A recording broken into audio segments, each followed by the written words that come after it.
Welcome to Let's Face the Facts, the rewatch podcast for the classic sitcom, The Facts of Life. Join us each week as we synopsize, analyze, criticize, and ultimately idolize the show. And now, here's your host of Let's Face the Facts, the wonderful David Almeida. Thank you, Matthew Arter. Welcome back to another show. It's another week. Thank you for downloading and pressing play.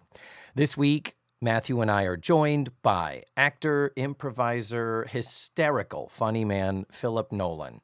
And he is one of those super funny people who is also incredibly smart. So he brings a marvelous, scholarly, book-read component to the show, while at the same time also just saying some of the freakiest, funniest stuff.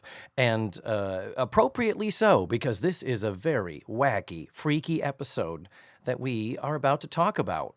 We're going to be discussing Season 7, Episode 20, The Lady Who Came to Dinner, and the original air date was February 22nd of 1986. And I think we're ready to jump on in. Let's face the facts with Philip Nolen. Well, gentlemen, I'm just smiling ear to ear. It's so jolly to see you. I'm so happy to see your faces. You're actually not Philip smiling ear to ear. We can see you. You're not smiling. I'm ear just to ear. In your heart. Is it in your heart? Yeah, it's in my heart. My notes for this whole episode are literally 3 letters. WTF. Oh no, really? Yeah. I am so delighted to be part of this weird fucking episode. But I feel like we all 3 can relate to this poor woman a little bit in the fact that we have all done, not that we're lonely or all people that are going to die alone, but other than that, on top of that, we've all fucking been booked at those birthday parties where you walk in and you are a fart in a church. Oh, and God. It's just like, you're like, oh, fuck me. When did this become my life? I think every meeting interruption I ever did for Disney was the same thing. I'd come in with a big rubber bulb horn and go, ah! And, oh, fuck. Yeah. So awful. So awful. Wow. Well, let's get started here. Welcome back, Philip Nolen, three-peat guest. I'm delighted to be with you. What an honor. Oh, I'm glad you think so. I wondered if you would ever talk to me again after watching this episode. As we were already discussing, you previously were here for the 3rd episode, Season 1, Episode 3, The Return of Mr. Garrett. You were here at the dawn of the pod and the dawn of the show. Wow.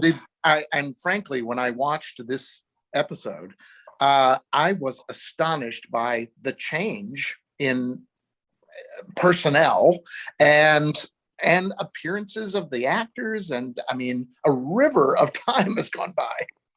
It's true. Philip, this is really a big aesthetic change that they did at the beginning of this season, at Season 7. Somebody said, we need to get this show into the now. These are young girls. We need to make a color explosion. Spencer's Gifts be the place where they work. And I didn't appreciate it at the time. At the time, I was like, you are shitting on my childhood. What is this? Where is the school? Where is the cafeteria? And now I have to admit, looking back from all these years, I love the mise en scène, I believe is the term we used in film school. But anyhow, I've been away from the narrative since the 3rd episode because I do not watch these things habitually. So you guys are going to have to fill me in. Is Mrs. Garrett written out of the show? Why is she absent? That's one of my first notes is, where is Mrs. Garrett? What happened to her? Mm-hmm. All valid questions, my dear boy. All valid questions. Mrs. Garrett had it by this point, Philip, and she was ready to be written out of the show at Season 7. They talked her into doing one more season, but it was a season light with Mrs. Garrett. Like, I don't know if you're familiar with the last season of The Golden Girls. There are a lot of episodes where B. Arthur was done. So they would like have the episode begin with her carrying her luggage to the front door and going, I'm off to see my uncle. And then she would walk back in and they'd be like, what happened this week? So she wasn't written out yet. She's about to be written out. And it's voluntary in terms of Charlotte Rae was just like, okay, I've been doing this for 6 years. The girls are getting older. And she did say in her memoir, she wanted to make sure the show was strong enough that it could go on without her. She said the network suits were all like, the show is you, we can't do it. And they offered her a fuck ton of money to stay. And she was like, I'm going to be 60 and I have more things that I want to do. And she'd done it for 6 years. She'd done this show for 6 years, but she'd been playing the character for 8. She'd been on different strokes for 2 seasons before. Oh, I forgot about that. Yeah. So this season has been laying the groundwork for her departure, right down to her not being in every episode. And this is one of them. And she's about to be replaced by the wonderful Cloris Leachman next season. Oh, yes. Wow. But Philip, you also were back for season 2, episode 14. So still a very early episode. It was Pretty Babies, the one where Tootie becomes the new face of high fashion. Yeah, and it got really creepy. Yeah, with our Rick Ocasek, Rick Springfield clone in the leather pants. Yeah. I was listening to that one again just to remind myself of when you were here last and you and I having a discussion where you went, leather pants can't be comfortable, are they? I've never worn leather pants. And I'm like, no. Philip, I've worn faux leather pants and they are torture. Have you ever worn leather pants, Matthew? Oh my God. I can't count the times. What's awful is that, like when you have when you sweat, but then it doesn't absorb. So then the sweat gets cold on the inside of the leather. So you're just constantly walking around every time you move, you're like, oh, there's no sweat down on the leg. Oh, God. No wonder the Germans went to war with the world twice. They all wore leather shorts. And I'm sure it smells lovely if you have your own sweat, just this Dutch oven of your sweat on the inside of animal skin. That must be lovely. Urea. So what we are discussing here today is season 7, episode 20, The Lady Who Came to Dinner, which had an original air date of February 22nd, 1986. This episode was written by a team of crackpot writers. Story by Patrick Cleary. This is his second of 2 episodes. He previously wrote an episode called Jazz Bow, where Tootie and Natalie were off working at a summer camp and met this elderly African-American gentleman and discovered that he had had a impressive previous career as a jazz singer. But he was now in retirement and they were like, oh, we have to force him to go back and do that thing he says he doesn't want to do anymore. It was very uncomfortable.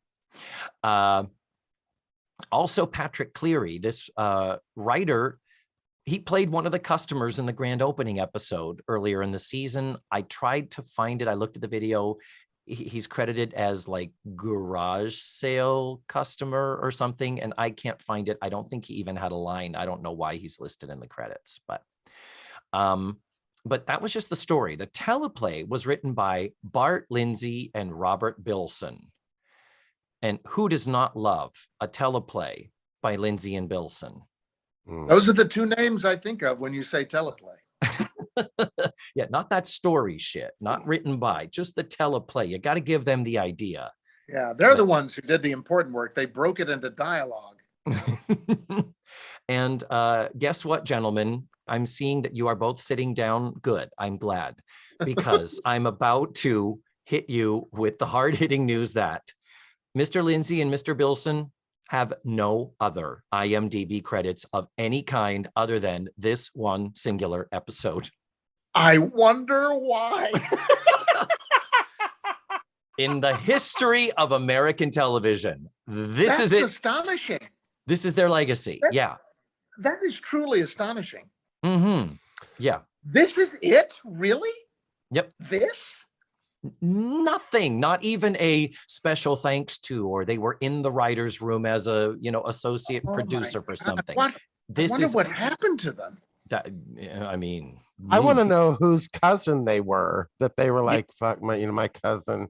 He's a writer. Can you just give him an episode of whatever you got? Yeah, trying to build his resume. Nobody gives a shit about facts of life. Have him write an episode about that. Jesus. Yeah. Oh, There was a recent episode where one of the co-writers was Charlotte Ray's son, and he has no other writing credits.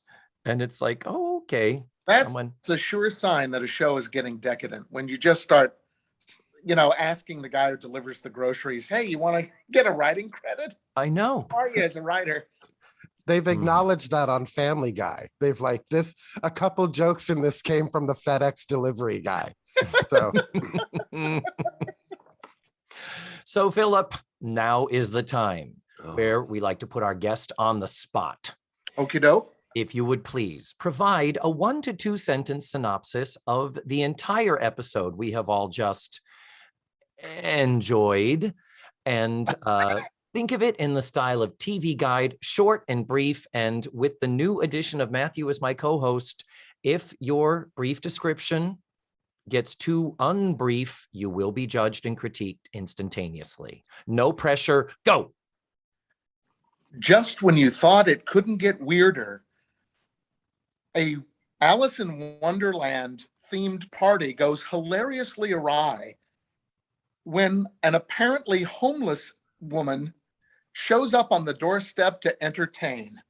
But surprises are in store, including the strangest appearance by a married couple in the history of sitcom.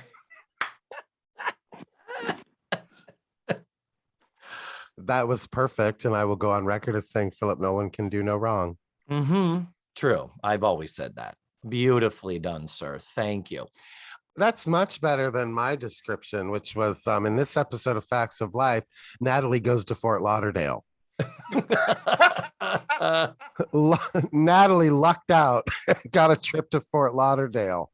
Yeah, for this episode. Yeah, Lisa Welchel asked to be written out of the losing virginity episode for Natalie that's coming up 2 seasons. She was like, yeah, I can't be a part of this. Write me out. I think Mindy Cohn might have done the same here. Just saying. According to everything I've read, she was filming The Boy Who Could Fly. That's right. So we have a lot to discuss and go through. Let's get to it. Not only do we have no Mrs. Garrett in this episode, we have no Natalie. This is the only episode that she does not appear in. So they're in the store. It is Tootie and Joe and Andy. Joe is sitting on the counter, which Matthew really hates Philip. And Andy is also sitting on the counter behind the cash register. He's cute. I don't mind it so much. And Tootie is having a Tootie freak out, where Tootie is talking too loud, is being too fussy and fastidious. But what she's having her freak out about is that Blair's birthday is 4 days away. They don't have anything planned yet. Andy does say it's only a birthday, and lovely expositional dialogue where Tootie says, it's not only a birthday, it's her 21st birthday. Her parents can't make it. Mrs. Garrett may not be back in time. And Natalie is still in Fort Lauderdale with her grandmother. So it's all on us. Exposition achieved. Congratulations, Bilson and Lindsay, or whatever the hell your names are. Yeah. Wow. How terribly efficient. Insanely. Yes. So Tootie is having a freak out about all of these things. What is she not having a freak out about? The fact that she is wearing high heels and socks. And I just cannot abide that. And it was 1986, David. But Dorothy from The Wizard of Oz, high heels and with little ankly socks. Yes. Yes. Ugh. The Go-Go's, the Go-Go's, the Bangles, Madonna, yeah. Okay, I guess. Absolutely. Let me just put it this way. I never wore socks with my high heels in 1986. It's all You're a lady. Isn't this also the era of fingerless lace gloves? Yeah. Mm-hmm. Yeah. So They never anything goes. Yeah, they never went that crazy. They really didn't. But yeah. Fingerless gloves. They're just like Madonna. They remind me of their 80s and they're completely useless. So as they're talking about what they could possibly do, Blair passes through with cookies. We had a couple of an episode a couple of weeks ago, Philip, where Blair and Joe, who had been helping in the cafeteria for 4 years and had helped Mrs. Garrett run a gourmet food store and bakery for 2 years, they could not figure out the intricate complexities of a fucking peanut butter cookie recipe. Somehow Blair has thankfully cracked the cookie code. So Blair is coming back and putting out cookies on the counter where that's the section of the store that's supposed to be Mrs. Garrett's section. She's the baked goods lady, and it was, you'll work whenever you want to. You'll sell cookies or bake something when you feel like it. You can take it easy, and we all share the burden of owning this store. But now Blair is the one holding down the cookie fort. David, Matthew? I love you, and I'm going to regret this. But how have you made it this far into this episode without acknowledging that it is not Blair's upcoming 21st birthday? Because 2 episodes ago, bitch was already 21 going to Atlantic City. Literally 2 episodes ago. What are you talking about? I mean, the girl's ages, it's fine. I'm saying I'm giving you permission to obsess about the ages for a second. For Christ's sake. Oh, Philip, sit down, because you're gonna. This is a continuity error on the level of Watson's traveling Afghanistan wound in Sherlock Holmes. If you only knew how many times I've said that, Philip, on this pod. I do freak out about the girls' ages because it is inconsistent. They will de-age them or re-age them. And yeah, Blair should already be 21 in this episode. And only one other season has there ever been a celebration of Blair's birthday during. And one of the intellectual leaps, Philip, I have made is that conveniently, the entire cast of the show, all of them, including Mackenzie Aston and George Clooney, all of them are April or May birthdays, Philip. Interesting. I mean, it's a weird, bizarre coincidence, but because of that, every season, all of them are one age. It's not, oh, well, this is February, so Charlotte Rae had a birthday in December. I thankfully don't have to deal with that shit. I can just say they're one age the entire season. So this whole season, Blair is 21, as is Lisa Whelchel. She's same age, but yeah, they even went to Atlantic City 2 weeks ago. And Blair could not have gambled in Atlantic City were she not 21. And yet, here we are at Blair's 21st birthday, and I don't see any need to discuss it any further, Matthew. Do you really want to make a big deal about this? No, you know what? This week I'll refrain from making such a huge deal about the girls' ages. Yeah. Gentlemen, continuity errors, frankly, are the least of this episode's problems. Yes. Blair's age is much less of a concern to me, Matthew, also, than Blair's hair. Oh, I put the tally at 3 cans of Aquanet, 3 full cans, and that's the best you could do, really. We have this cluster. We're in the middle of this clump of bad hair shows for Lisa Whelchel, and I don't know what's happening. It is going to get worse next week, believe it or not. Well, you know how they hired these guys who'd never written before to do the teleplay? Apparently, they were doing that in the cosmetology as well. Someone's cousin, you know. I think she's letting it grow out, and she's in between. Like, you know how it is. I think when so. You get in between. Letting it grow out. Maybe that's who these guys were. These guys were like hair and makeup assistants, and they wrote the show, but they were busy with the writing of the show that they couldn't actually do the hair and makeup. Oh, this God. episode. They were high on Aquanet when they wrote it. Oh, bless. Anyway, as Blair has floated in and out, they do some wonderful sitcom lying. Matthew hates sitcom lying, and I have to agree. Oh, yeah. But Blair finally leaves to go to class, drops an envelope There's a poem in it. The poem leads them to go to the house behind the shop. And in the copy of Alice in Wonderland, Blair has left another poem. And the poem says, think of a girl. She's pretty and blonde. Now you found something of which she is fond. So Tootie instantaneously says, oh, well, it's obvious. This is an Alice in Wonderland. She wants to be Alice, and she wants us to put on a Wonderland theme party. So we'll do that. We'll make it a tea party. We'll do bread and butter. Joe is like, I think you might need to do a little bit more. And Tootie says, well, we could hire some entertainment. Hey, there's always ads in the paper for people who entertain at parties. And so Tootie starts leafing through the newspaper, and we have a funny hard cut, comedically speaking, where Joe says, no way, I'm not dressing up as the Mad Hatter. No funny hats or big shoulders or big bow ties and no big shoes. That's where I draw the line. Cut to Joe dressed in a fursuit as the White Rabbit. This is probably one of the most overused sitcom tropes ever. And to see it here just being trotted out, it's like, well, here's a joke we can just put in. But they belabor it for like 10 minutes. It's like, we know what's going to happen. We know what's the joke. You hear the train whistle way in advance before you see the train on this one. Way in advance. Yeah, exactly. So now we are at the party. Anything else on the scenes leading up to getting us to this shitty party? How do you feel about Mackenzie Aston, Philip? Well, I'll tell you something.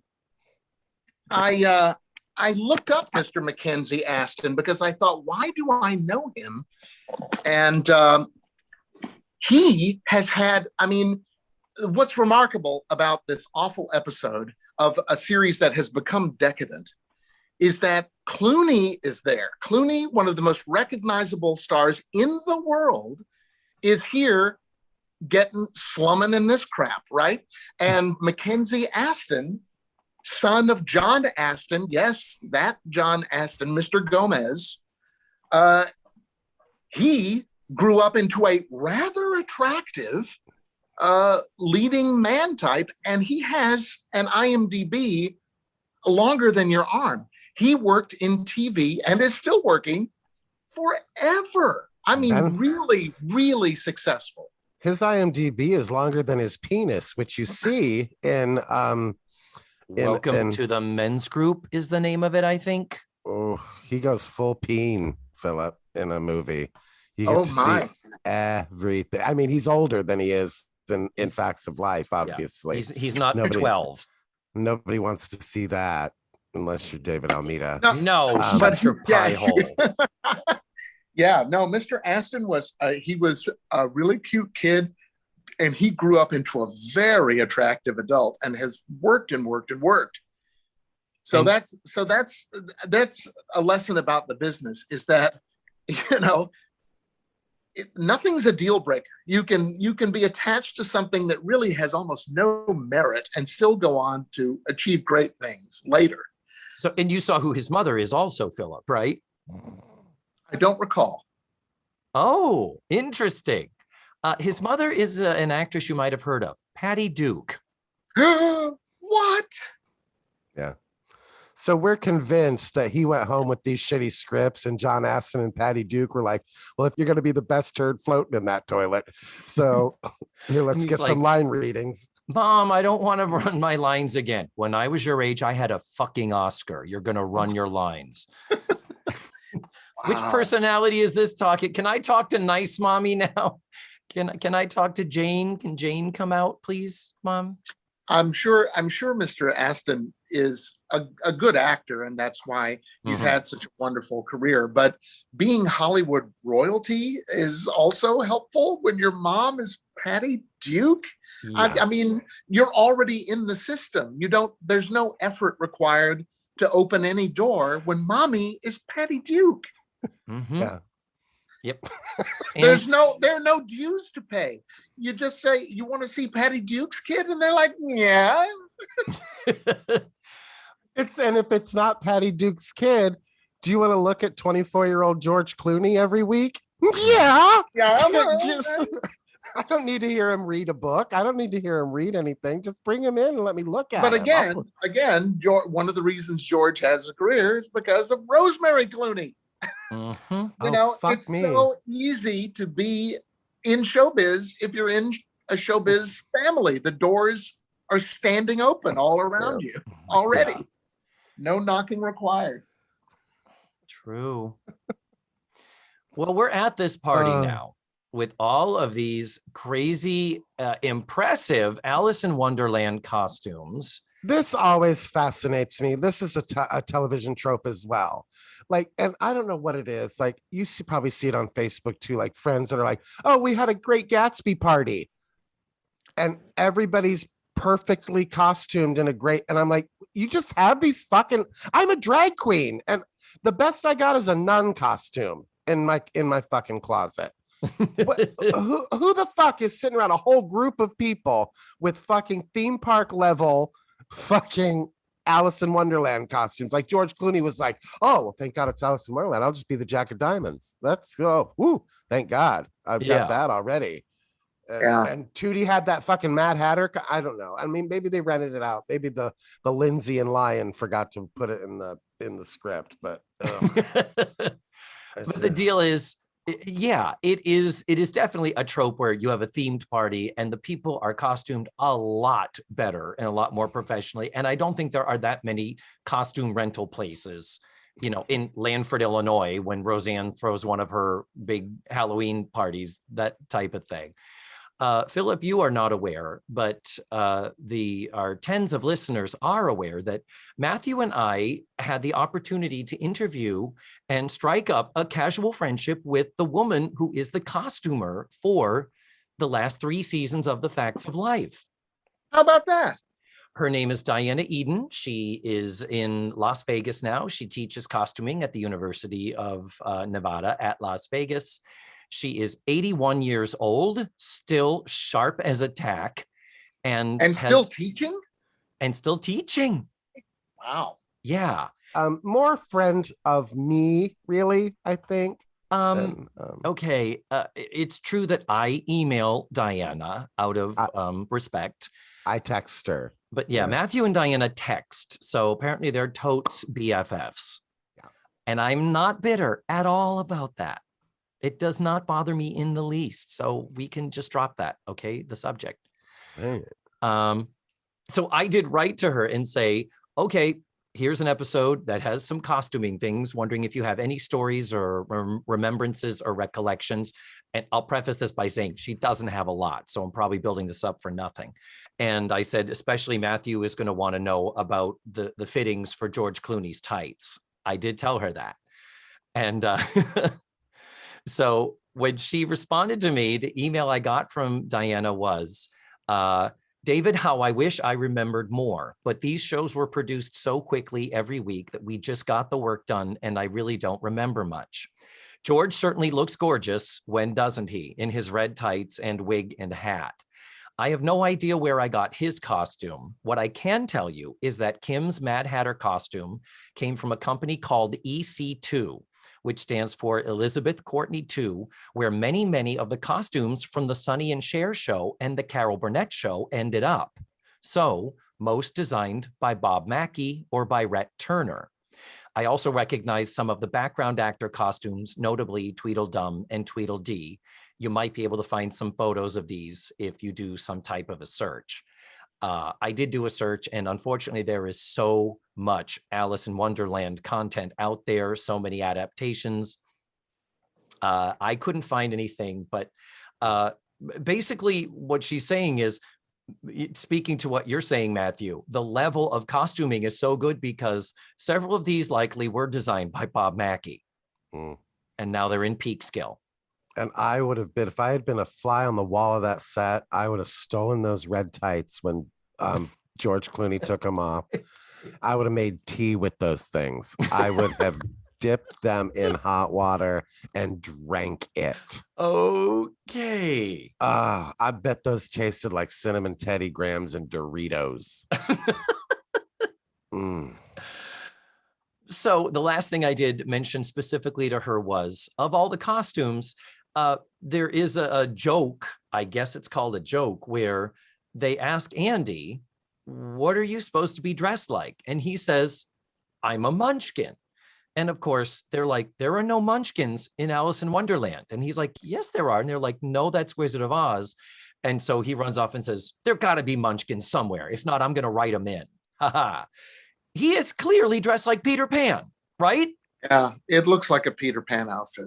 There is no question. This is a Peter Pan outfit. And so when he said, I'm a munchkin, I would have been like, what? You couldn't, isn't the obvious joke on Peter Pan? Well, what does that have to do with Alice? And have him say, Peter Pan, the Lost Boys, Wonderland.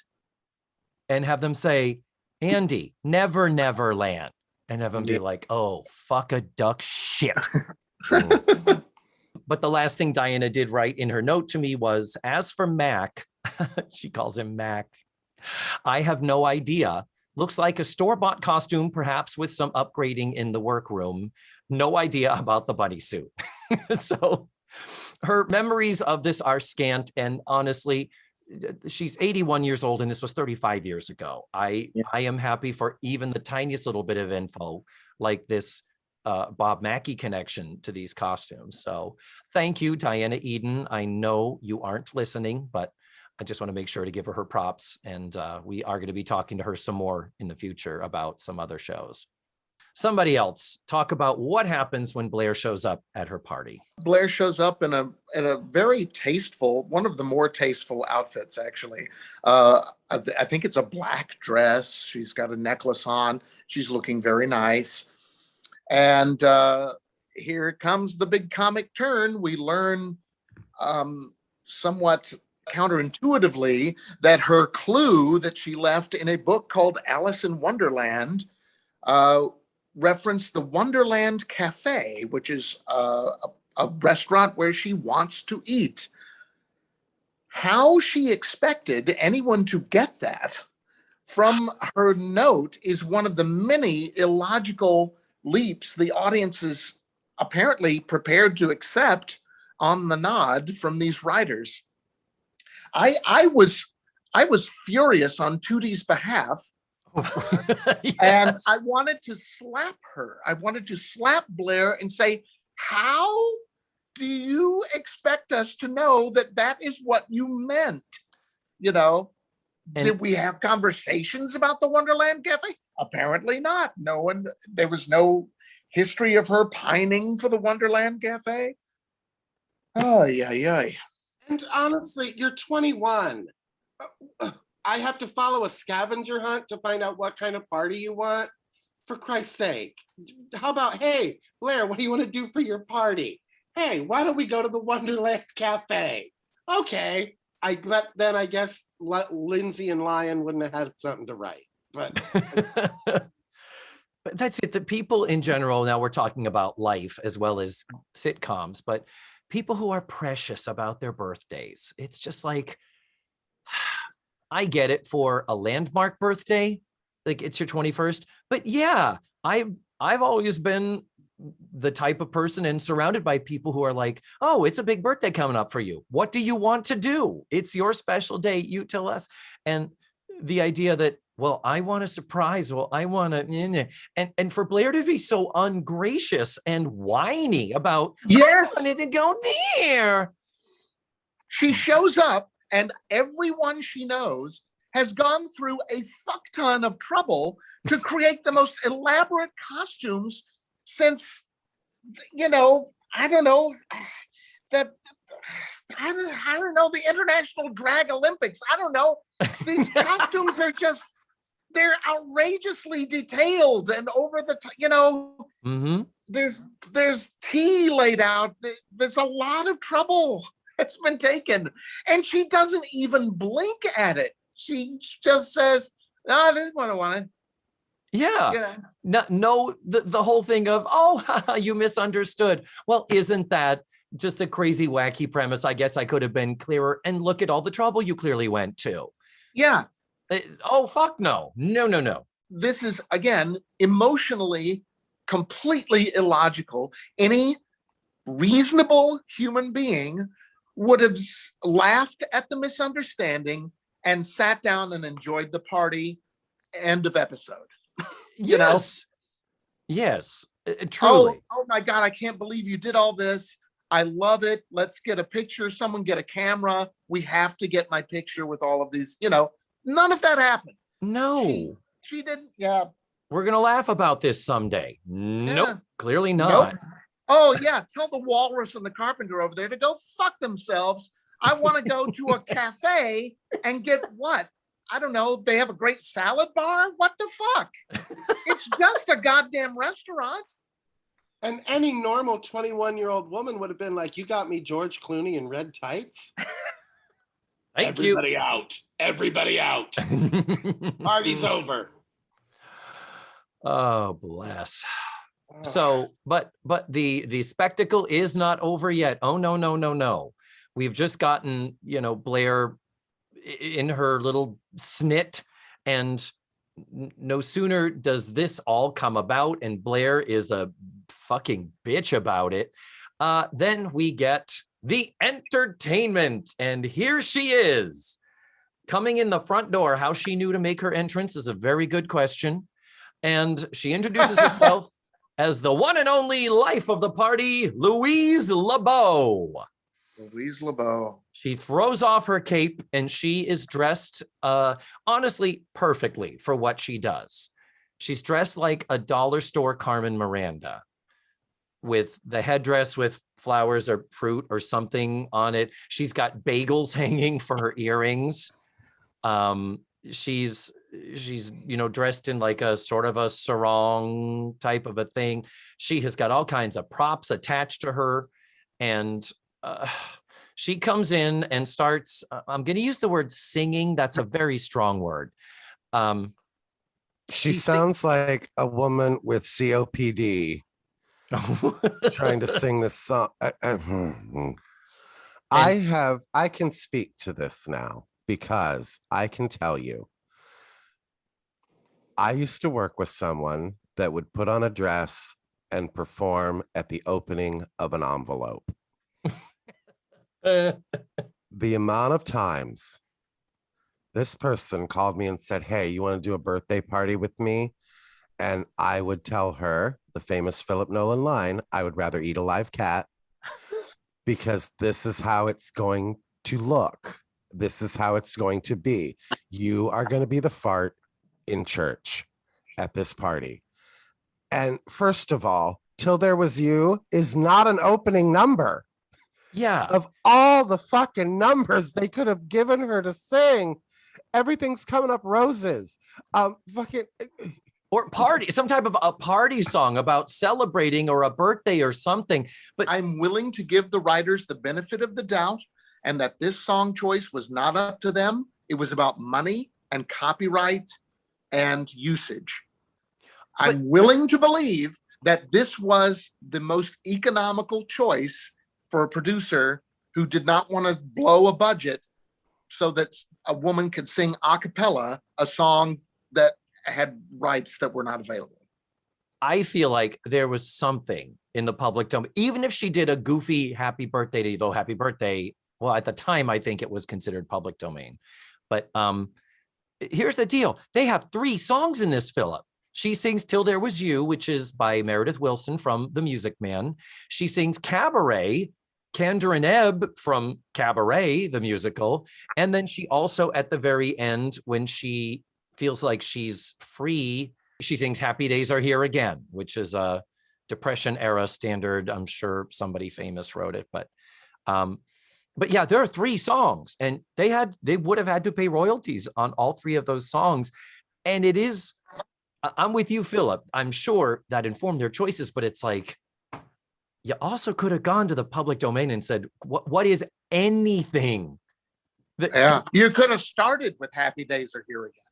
That's a great opening way to burst into a room. It's high energy. Yeah, That's true. Very true. Why wasn't that the opener? Yeah. Yeah, because it's a birthday party. It's like, I'm here, the entertainment, to celebrate someone's 21st birthday. Till Yeah. There Was You is the love song. It's a beautiful, pretty love song. So she's singing, there were bells on the hill, but I never heard them ringing. No one ever heard them at all till there was you. And with the friggin' horn. And that's it. She is in between the lines and the stanzas. She is telling awful jokes, worse than dad jokes. Yeah, these are like not good enough quality jokes to make it onto a Bazooka Joe gum wrapper. No, not at all. And in between, she tells a joke and honks her big, gigantic Harpo Marx horn. That's like her bump. At one point, she pulls out a trumpet and blows a trumpet. She shoots a cap gun in the air and someone throws a rubber chicken down. She does a jitterbug dance. And these are all the things that this actress did at the audition for this episode. She brought in a little suitcase that had a rubber horn, a trumpet, so she could show the producers in her audition she could play the trumpet. She probably brought a cap pistol from home. I'm willing to bet that she, in her audition, had to demonstrate wacky skills, and this was the best she could come up with. Maybe these writers were her vaudevillian writers from the 40s. Could be. And they never could quite break into television, and now we know why. How about we talk about this actress? It's thank you for bringing up the audition and the fact that this role did have to be cast, and this is the one that they chose. She's not awful. I don't not like her, but there's also a part of it that feels like, why didn't they try to get somebody famous? Why didn't they try to, it's like, where was Imogene Coca? This could have been a wonderful showcase role for a comedic actress of yesteryear. What would Martha Ray have done with this? Are you kidding me? It's funny you say that, because when I was watching her, I was like, she looks like she would be like Martha Ray's standby in Hello Dolly or something. You know what I mean? Like back in the 60s, she looked like Martha Ray might be on the Colgate Comedy Hour, but we got this lady on the Texaco Comedy Hour, you know? Yeah. Like, and again, it's the answer is almost certainly money. Money is the driving decision behind a lot of casting decisions. And it's the driving decision behind a lot of writing. Frequently, writers will put in an episode a waiter at a restaurant or whatever who has a line. And of course, if you speak, your pay is more. So, you know, producers say, listen, let's get rid of all of these 5 lines and under parts and just save a penny. So I'm sure this woman was just hired off the street from a general audition call that came through her agent. And she was willing to work for scale. You know, she was probably paid the minimum. Well, I wondered if she had any type of previous, there is a sense of, has this woman performed much? Like it's so weird how she's a veteran comedic actress, and yet there's would you use the word unseasoned? Like there's I don't know, maybe she's using a lot more of her skills to make this work as well as it is, which isn't well at all. But I just felt that the performance did not give me the vibe that this is an actress who previously made her living being funny. Or telling jokes. Yes, that's a great way to put it. I agree. This is an actress who was cast for her looks, and if she has worked, and I don't know her name and I didn't do any research, but any work she has done, I'm sure it's because she looks a certain way, and she's just a commercial working actress. And in this case, she looked like she was trying to play a comic, that it was not innate. You know, this is not.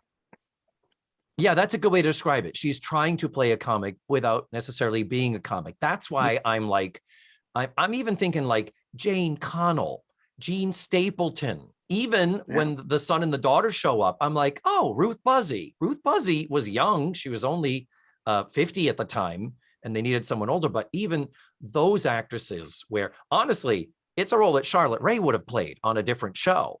It would have totally been a Charlotte Rae role. But this actress is Betty Keane, Kean, in the role of Louise LeBeau. She is a veteran actress of big screen comedies from the 40s and the 50s. but not a lot of them. I think she looks like the love child of Kathy Bates and Kathleen Freeman. Remind me, Kathleen Freeman? Kathleen Freeman, she was in the Jerry Lewis comedies. She's Phoebe Dinsmore in Singing in the Rain. Ta, te, ti, Oh, to, tu. yeah. She was a nun in the that. Blues Brothers. Yeah. Yeah, musical theater people know her that she's the old lady accompanist in the musical Full Monty and the original Broadway cast. And but again, it's like, what would Kathleen Freeman have done with this? But the deal is, Betty Keane originally was part of a nightclub comedic duo where they sang as well as did comedy bits with her sister Jane Keane, the Keane sisters. Well, with that resume, that it's making more sense why she was hired. Yeah. And here's the funny thing. Her sister, Jane Keane, has been on The Facts of Life.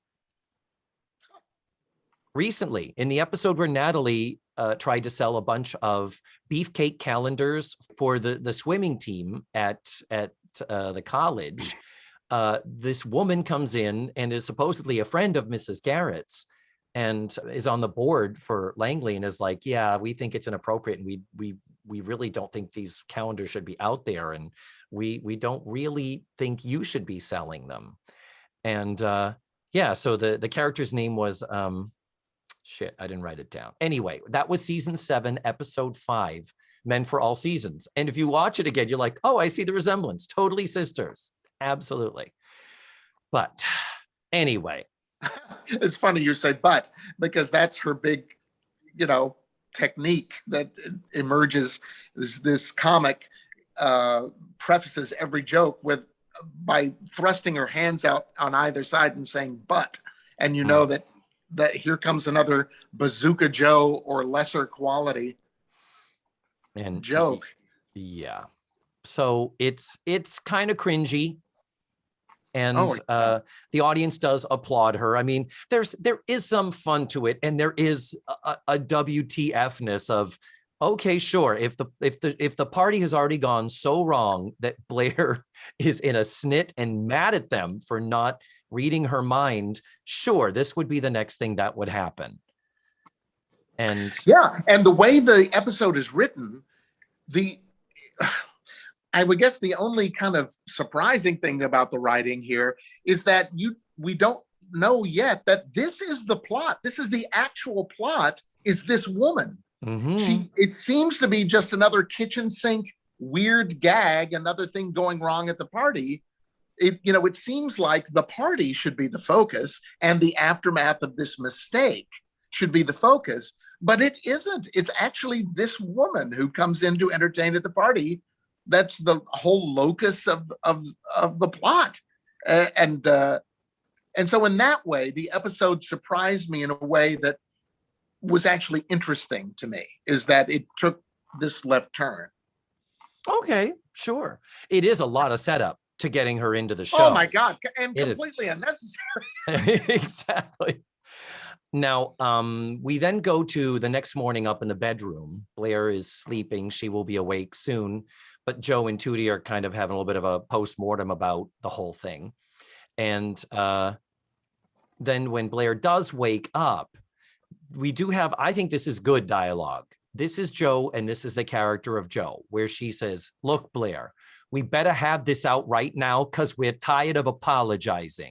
If you weren't so difficult about your birthday, you could have gotten a nice blouse instead of Louise, which would have made us all happy. Most of all me, because I got rabbit fur in my ears and a rash down my back. I love that. That is very Joe about, would you get the fuck over this, because I'm not going to keep making amends to you for this. I love this. And finally, Blair does say, well, I suppose it is the thought that counts. It's like, yeah, bitch, where was that last night? So at least there is that. And then Blair does say, well, yeah, and thanks for cooking me breakfast. It smells delicious. At which point they're like, wait a minute. We're not cooking you breakfast. We're sitting up here talking to you. Where is that wonderful smell coming from? And off camera, you hear, there are bells on the hill of the horn honking. Yeah. Louise is still there. Dum, dum, dum. and we go to commercial. Yeah. Cliffhanger. Wow. And that's when you get the creeping feeling that we've taken a left turn from a classic kind of misunderstanding sitcom trope. Oh, you didn't mean this kind of party, to a completely out of left field focus on this entertainer that came in and was very strange. Yeah. Well, we go from what a wacky party to sometimes old people become the children and mental illness is real. And it's like, what? This got dark for me a little bit. Like, took a little bit of a turn, yeah. Because what we come up with in the second half of the show is we learn that Louise stayed over. Tootie let her because she missed her last bus, and I guess nobody just wanted to drive her home, but whether they have cars is always in question, Philip, from episode to episode. And then it becomes, the rest of the episode is the girls not being able to tell this woman to get the fuck out of our house, leave. And it is awkward, absolutely, but I'm not sure awkward in a comedic way. It's just awkward. And this woman's inability to think, I don't know these people at all. And I'm not only moved into their house, I'm wearing this woman's clothes. Like she's wearing Mrs. Garrett's clothes. And I actually, for a moment, believed that the writers are trying to set up that this woman was going to join the cast.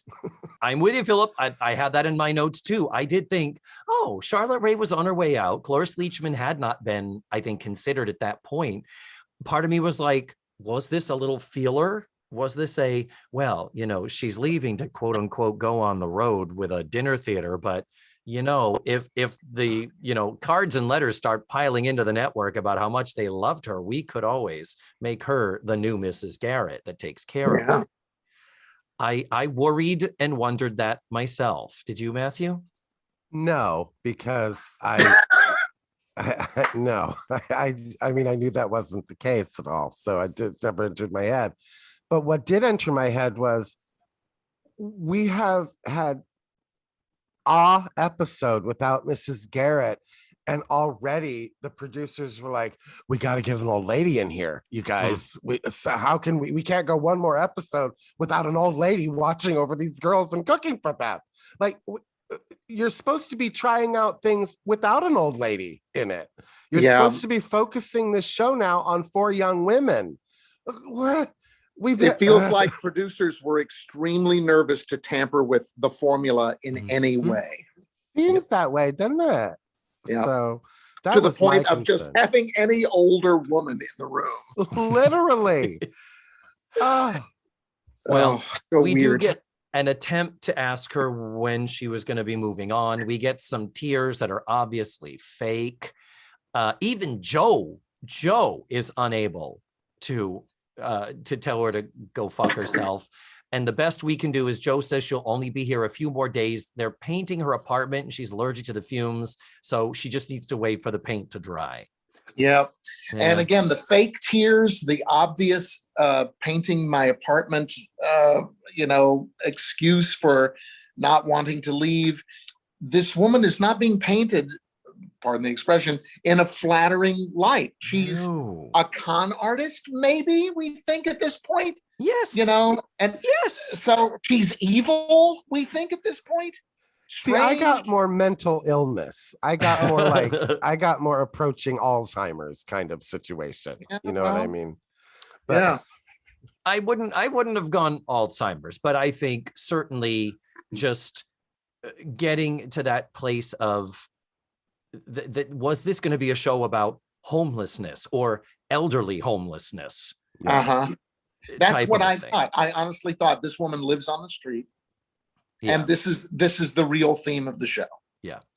And at the very least, while she's there, she is cooking, she is cleaning, she is doing their laundry. But at one point, finally, here, wash my underwear for me, strange woman. While you're wearing our friend's underwear, apparently. Just her sweater. Just her Weird. sweater. Weird. So finally, they start doing some detective-like thinking, and Tootie realizes, wait a minute, all the cooking, the cleaning, this and that, she's someone's mother. There's no way she does all this stuff and didn't raise kids.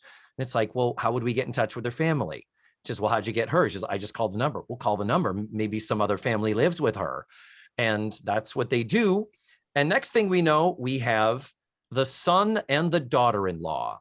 Oh my God, guys, I could do an hour just on this bizarre cameo alone. Remember what I said about writers and these little 5 and under parts that pop up in sitcoms? Yes. Where do I fucking begin with these two? Now, here's my theory. Do it. Two people come in. They look like the same person dressed as a man and dressed as a woman. They're wearing the same pair of glasses, by which I mean 2 identical pairs of same rims. Mm-hmm. It really does look like a man in that same man with a wig on dressed as a woman. And it wasn't until that actress spoke that I thought, well, I guess that is a biological female. Also, they talk and act like robots. They talk like robots. They stare straight ahead unblinkingly. At the very end, when they leave, at the end of the scene, they wave identically to each other. I mean, this is clearly an attempt to make these characters completely unrelatable, in my view, so that this woman will be more sympathetic. Because if these people came in and they were concerned, and how could you leave us? And oh my God, what are you thinking? Are you all right? Then she's even more the villain, or it gets darker and a stranger kind of Alzheimer-y thing, like you were saying, Matthew. But the fact that these 2 wind-up toys come through the door, and the costuming choices, the fact that they look alike. Mm-hmm. There's a male and a female, but it's, robot twins come through the door. So weird. So fucking weird. Agreed. And they're gone in a blink. They're gone in a blink. The other thing that contributes to this is her hair. I don't know if it's her hair. It looks like a wig. It looks like a wig style, not a hairstyle. So I'm not sure about that. That wig is called a tawny wig. Is it tawny? Is very popular among drag queens in the late 90s and from the 80s. Yeah, Charles Bush had them in every shade of red, didn't he? Yes. Charles Pierce had them in every shade of red. But you've got that going on. And I'm not sure, because they were in a slightly tighter close-up than you would have expected. And I'm not sure I remember there were so few coverage shots of all of them. I can't tell if either he is short or she is tall, maybe a combination of the both, but she is taller than him by a good 3 or 4 inches, plus the hair. And her jawline. She has this big, strong, masculine jawline. I found myself squinting, trying to see an Adam's apple, wondering, am I looking at a man in drag, and is that the gag here? Yeah, she looks like... Is that just like an extra fucking thing? You know what would be funny is if the daughter-in-law was a fucking guy in a dress.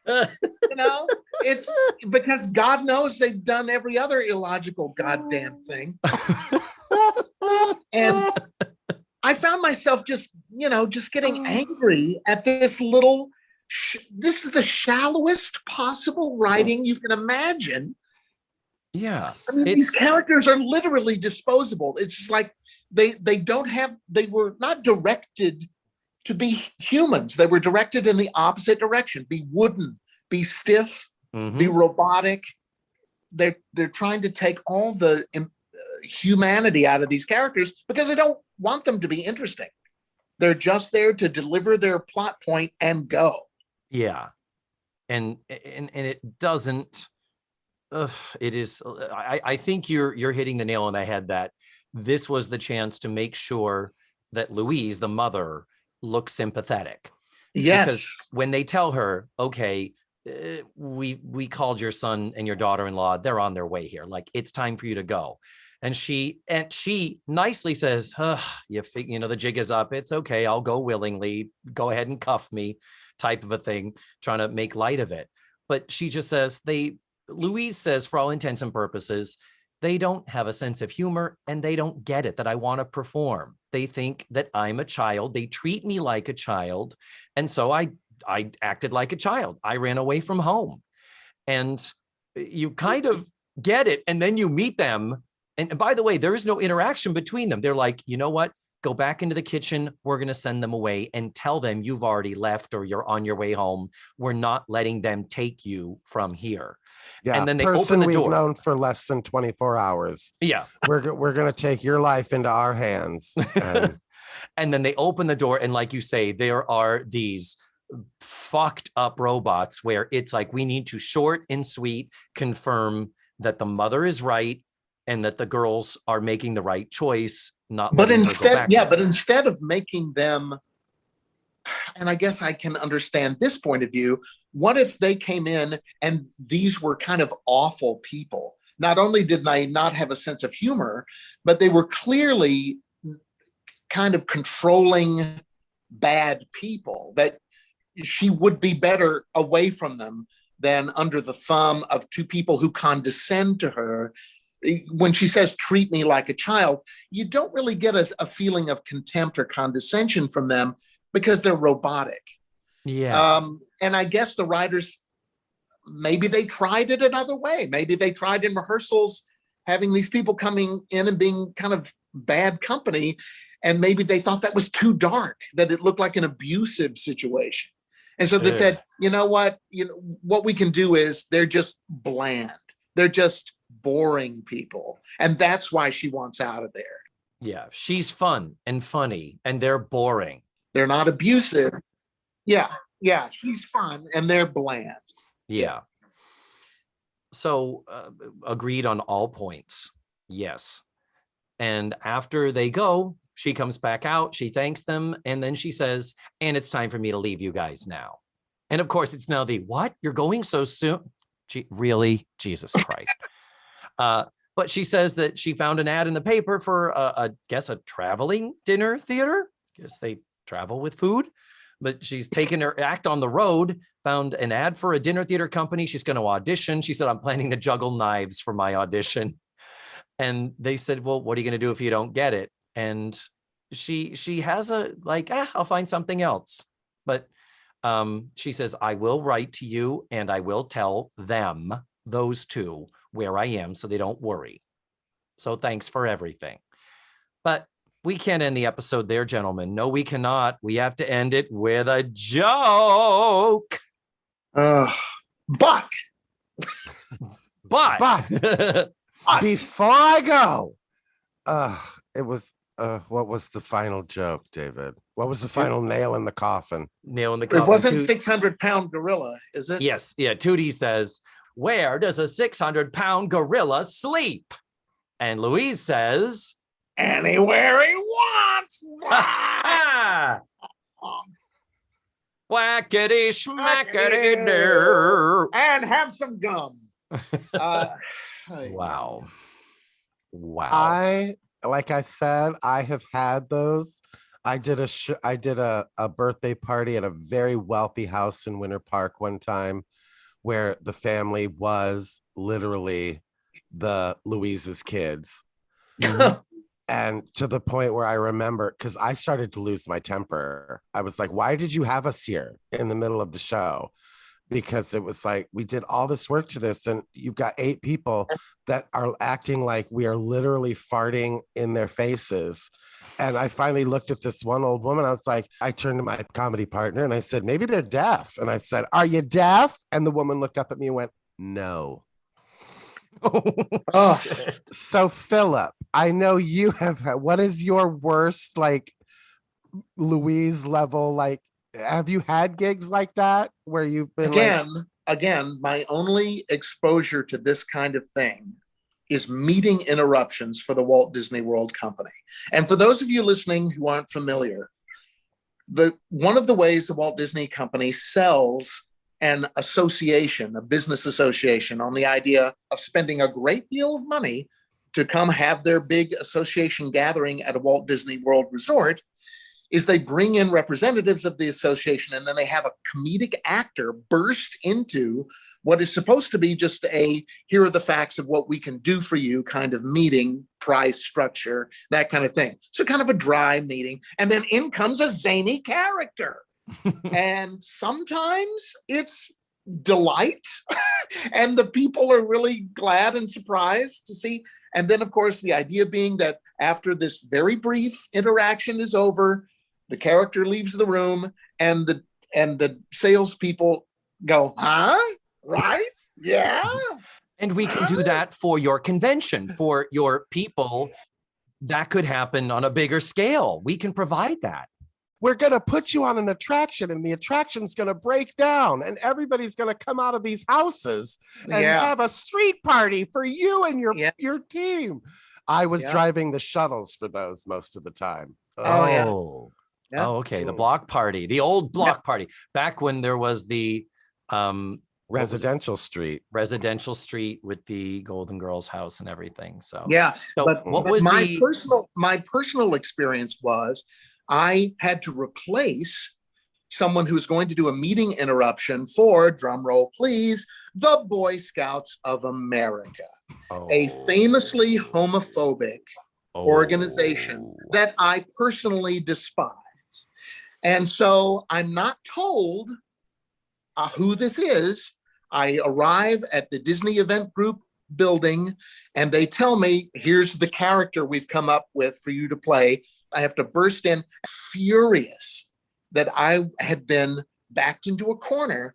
It was a failed interruption. No, there was no laughter.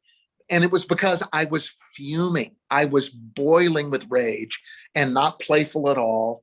And I just did my thing and I left the room. Could it be that your character's name was Peter File? Yeah, that was it. Yeah. David, have you had a gig like you've done sleuth stuff where Sleuths, Mystery Dinner Theater does offsites. I have done them for many years. And there are private shows at people's homes. And I've done a couple of them where it's literally, you didn't tell your guests you were bringing in a murder mystery theater dinner show. So they're all like, we're at a party and we're trying to talk to our friends. And so trying to keep attention, trying to point out, this is something important you might need to know when you pick the murderer. And I have been told, I wasn't there for it, but I have been told there have been more than one occasion where they've done the show and then they take a break before the interrogation, and the client basically said, look, you can just go home. You can just leave. Oh my God. Not because we were terrible, not because the show was terrible, but because it was such an ill thought out venture to say, let's bring this troupe of actors into our home in a party. It's like, guys. And I don't like to be in drag at a party. Like it's not fun for me. Mm-hmm. And it's immediately like you put me in drag at a party and you're like, well, just go be atmosphere. I am terrible at small talk. So I just, those gigs just give me anxiety. They give me diarrhea. Oh yeah. My skin is crawling listening to these stories because I absolutely understand the fight or flight. Yeah. Awfulness of these situations. Yeah. And we have self-awareness, unlike Louise, who just keeps going. Bless her heart. Yes. Yeah. So the emotional illogic of this episode is just breathtaking. It's beyond contrived. No human beings behave in a way that would have allowed this plot to proceed. Nope. You have to be counterintuitive just to keep the plot going, because no one would accept a stranger in their home who had shown up as the party's entertainment to begin with. Betty Keene died 7 months after this episode aired. So, wow.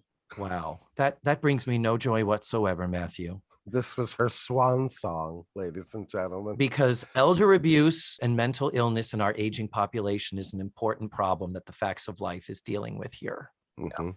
Mhm. So I think we should show some respect. Farewell, She was- Betty Keane. She was a grand old gal. She was. She committed to it. I mean, at least that. Her commitment level was high, but yeah, the skill level was questionable. Yeah. Okie smoky Mm. dokey. Well, before we go, Philip, we always like to bump up the nostalgia. So, Matthew, Mhm. did you want to ask? Philip, when did you first masturbate? No. No. The other question you ask all of our.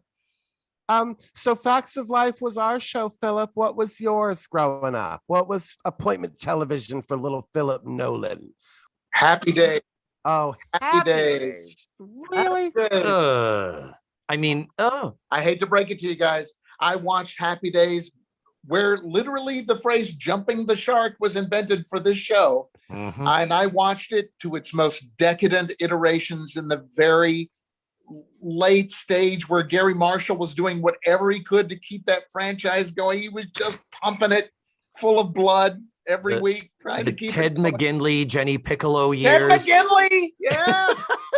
Yeah. But I admit, Laverne and Shirley was mine. I loved Laverne and Shirley. That was kind of my appointment television. So I watched Happy Days by extension. Yeah. But see, I didn't watch Laverne and Shirley because the main characters were females and I was a young gay kid. And, I just thought the boys were cute. Big fan of Tom Bosley there, Philip. He's cuddly. He was cuddly enough. Well, Philip, thank you so much for doing this. This has been your input has been so amusing. And guys, I want to thank you for having me for easily one of the weirdest half hours of television I have ever seen. I mean, it's kind of hard to know where to begin with this episode. It's so illogical, and there are so many random elements and inconsistencies and continuity errors, and it's clearly a show in decline where this isn't even the B team, it seems to me. It's C or D string production. Just we got to crank these out, just get them out the door. And you have the testimony of the costume person who herself said, we were just cranking them out. I don't remember a damn thing. Yeah. We didn't want it good. We wanted it Thursday, And I didn't even take notes for this episode. I literally started with my pad open, and I was like, I can't even. There's nothing to write down. It's just where do you start? Yeah. So yeah. That. Yeah. But before the show ends, Philip, we have I've got a little more than a year to go to get through all the rest of the next 2 seasons. My God. This commitment every week, I still have another little more than a year. And I hope, therefore, you might be able to come back, have you back on the show to do yet another one, maybe not so weird, maybe even weirder. Who's to say? I'd be honored and delighted to join you two delightful men again. Aww. And what I really appreciate about this is that there really is something to be said about being put through terrible entertainment in the company of friends. It's the camaraderie of the trenches. I think we get closer when we suffer together. That's a beautiful way to look at it. And Philip, I can't think of anybody I would rather suffer more with than you. When I think of suffering through entertainment, I think Philip Nolen. Yes. Thank you very much. Well, smooches, my dear. We'll talk to you again soon. And goodbye. Mwah. Goodbye. Pure delight. Farewell.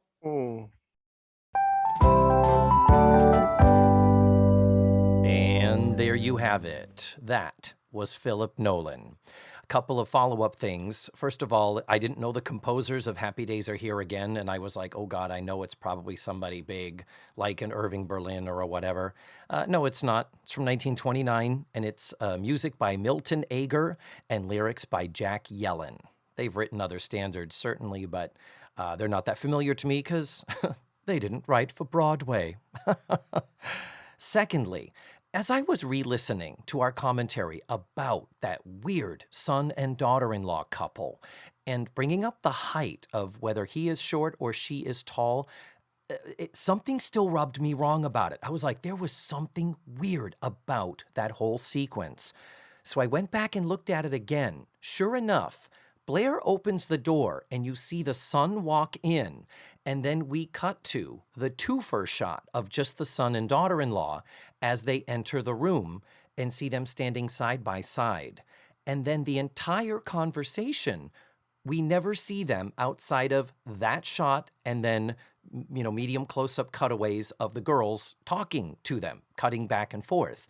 And then when they say goodbye, they do their simultaneous wave. They turn around, and then that is the only other time we see them in a wide shot as they walk out the door. You never actually see her face at any point while any of the Facts of Life girls are on camera. Huh? Part of me is like, was there a stand-in? Did they film it at a different time? Did they recast the part of the daughter at the last minute? It's very strange. Clearly, he is taller than the girls and she is taller than him. So I think what's going on there is that she is tall and you can see that. And you wonder if were they trying to mask that? Is that why we literally only see her from the back when she's in a shot with the girls as she takes the 2 steps out the door? So strange. Clearly contrived, clearly set up very specifically that way, and I can't figure out the reason why. It's so strange. If you have any ideas, write to me, comment on Facebook, and let me know what you think. Anyway, next week we're going to be watching Season 7, Episode 21, called The Candidate. And it's also known as probably the worst hair episode for Lisa Whelchel. I'm preparing myself because it's going to be a little traumatic seeing our beautiful, gorgeous Blair with unflattering hair. And it's already making me a little sad ahead of time. If you want to see the episode and or her hair, you can watch the show for free at dailymotion.com or at Pluto TV. I will post links in this week's show notes and on this episode's webpage. That is all for now. Thank you guys so much for listening to this week's show. And remember, the facts of life are all about you.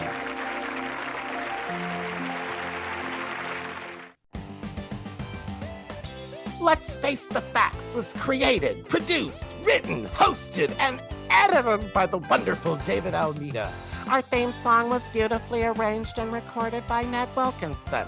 Please visit FaceTheFactsPod.com for supplemental photos and videos, links to social media, and ways that you can support the show. And don't forget to subscribe, rate, and review.